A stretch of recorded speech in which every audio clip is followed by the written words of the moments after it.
खंड में गरीब का पाइप घर और अमीर का पाइप घर। एक गांव में एक आर्किटेक्ट कंपनी था। उसके मालिक का नाम मिश्रा था। वहां पर बहुत से इंजीनियर युवती युवक काम करते थे।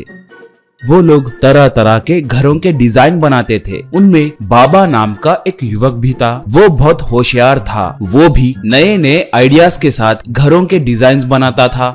उनके मिनी हाउस मॉडल्स को देखकर मिश्रा उनकी प्रशंसा करता था।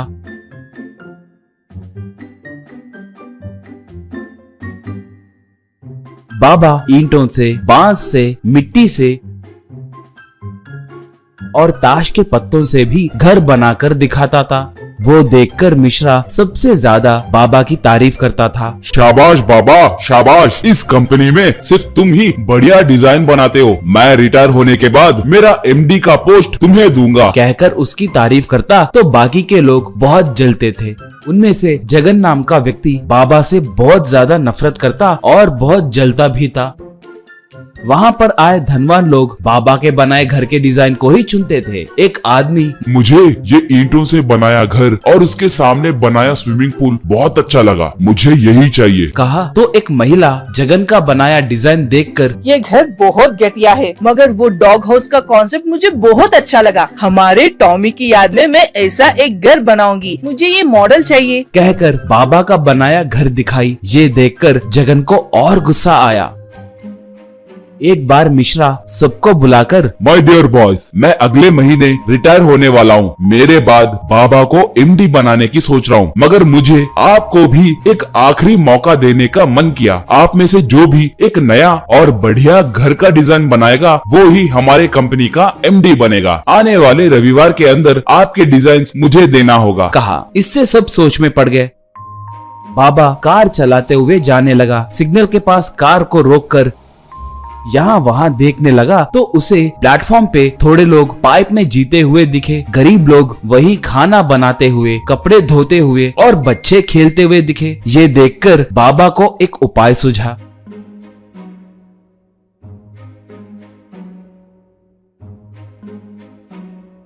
घर को आकर बालकनी में से नीचे देखने लगा तो वहाँ पर भी थोड़े लोग पाइप के घरों में जीते हुए दिखे। Yes, I got an idea, rich man capsule house. ऐसे एक डिजाइन बनाना है, कहकर सोचा। ऐसे वो बहुत मेहनत करके एक मिनी कैप्सूल हाउस को बनाना शुरू किया। जगन को उसका घर का डिजाइन अच्छा बनेगा कि नहीं, इससे ज्यादा बाबा कैसा डिजाइन बना रहा है कहकर परेशानी खा जा रही थी। वो कमीना अब तक कोई ना कोई बढ़िया डिजाइन बना दिया होगा। जरूर वो हम सबके डिजाइन से भी बेहतर ही होगा। वो एमडी का पोस्ट उसे नहीं मिलना चाहिए। वैसे उसने क्या डिजाइन बनाया है देखना होगा, कहकर सोचा।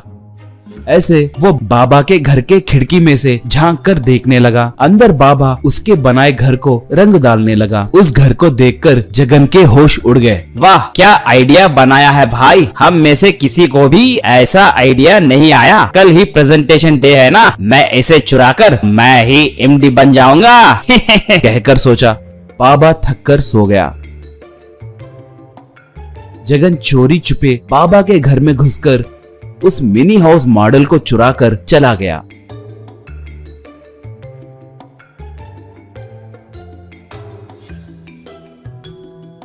अगले दिन उसका बनाया घर का मॉडल नहीं दिखने के कारण बाबा बहुत घबरा गया। घर वालों से पूछे तो उन्हें कुछ पता नहीं है कहकर सब बोले। बाबा को शक होकर अपने घर के सीसीटीवी फुटेज को निकाला। उसमें जगन आकर मिनी घर को चुराना उसे दिखाई दिया। प्रेजेंटेशन के दिन सब उनके बनाए घरों को प्रदर्शन के लिए रखे। मिश्रा उन्हें देखते हुए, अरे ये कैप्सूल हाउस तो बहुत बढ़िया है, इसे किसने बनाया, कहकर पूछा।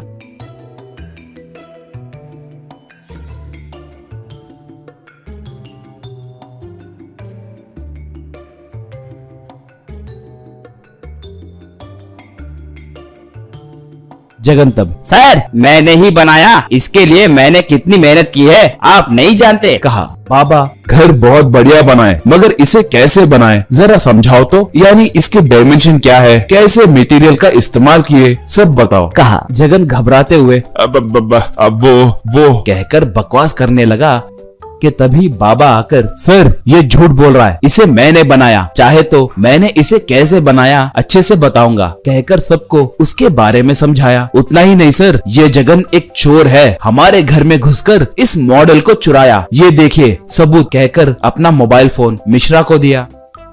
वो उसमें वीडियो देखकर दंग हो गया।